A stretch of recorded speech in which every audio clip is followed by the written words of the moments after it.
എൻ്റെ ഫേസ് ആണ് എൻ്റെ ഐഡൻറ്റിറ്റി. അപ്പോൾ നമ്മുടെ ബോഡിയിൽ ഏറ്റവും ഇമ്പോർട്ടൻ്റ് ആയിട്ടുള്ളൊരു ഭാഗം ശരിക്കും നമ്മുടെ ഫേസ് തന്നെയാണ്.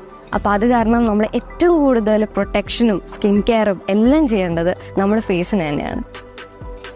ഇന്ന് മാർക്കറ്റിൽ ഒരുപാട് ഫേസ് ക്രീംസ് ലഭ്യമാണ്. ഭൂരിഭാഗം ആൾക്കാരും ഈ ഫേസ് ക്രീംസ് യൂസ് ചെയ്ത് എന്തെങ്കിലും പണി കിട്ടിയിട്ടുള്ള ആൾക്കാരായിരിക്കും. എന്തുകൊണ്ടാണ് ഇങ്ങനെ സംഭവിക്കുന്നതെന്ന് ചിന്തിച്ചിട്ടുണ്ടോ? ഇത്തരത്തിലുള്ള സ്കിൻ പ്രോബ്ലംസിന്റെ മെയിൻ കാരണം അതിലടങ്ങിയിട്ടുള്ള കെമിക്കൽ ഇൻഗ്രീഡിയൻസ് ആണ്. മാത്രമല്ല, പ്രോപ്പർ ആയിട്ടുള്ള സർട്ടിഫിക്കേഷൻ ഇല്ലാതെയാണ് മിക്ക പ്രോഡക്ട്സും നമുക്ക് അവൈലബിൾ ആയിട്ടുള്ളത്. ആസ് എൻ ആർട്ടിസ്റ്റ് എനിക്ക് മിക്കപ്പോഴും മേക്കപ്പ് യൂസ് ചെയ്യേണ്ട ആവശ്യം വരാറുണ്ട്. അപ്പോൾ ആ സമയത്ത് ഒരുപാട് സ്കിൻ ഇഷ്യൂസും ഒക്കെ വന്നിട്ടുണ്ടായിരുന്നു. അപ്പം അത് കാരണം അതിൻ്റെ ഒരു സൊല്യൂഷൻസ് അന്വേഷിച്ച് ഞാൻ പോയപ്പോഴാണ് ബ്യൂട്ടി ഗോഡ്സിലേക്ക് ഞാൻ എത്തുന്നത്. ഇത് ശരിക്കും എന്നെ ഒരുപാട് ഹെൽപ്പ് ചെയ്ത പ്രോഡക്റ്റാണ്. ഇത് യൂസ് ചെയ്ത് ചെറിയൊരു ടൈം സ്പാനിൽ തന്നെ ഭയങ്കര ഒരു ഇമ്പാക്റ്റ് ആണ് എനിക്ക് ഫീൽ ചെയ്തത്. മാത്രമല്ല, ഇതിന്റെ നാച്ചുറൽ ഇൻഗ്രീഡിയൻസ് നമുക്ക് പൊതുവെ കണ്ടുവരുന്ന skin issues like acne, pigmentation ഇതൊക്കെ പരിഹരിക്കാൻ ഹെൽപ്പ് ചെയ്യുന്നതാണ്. So I strongly suggest beauty God's.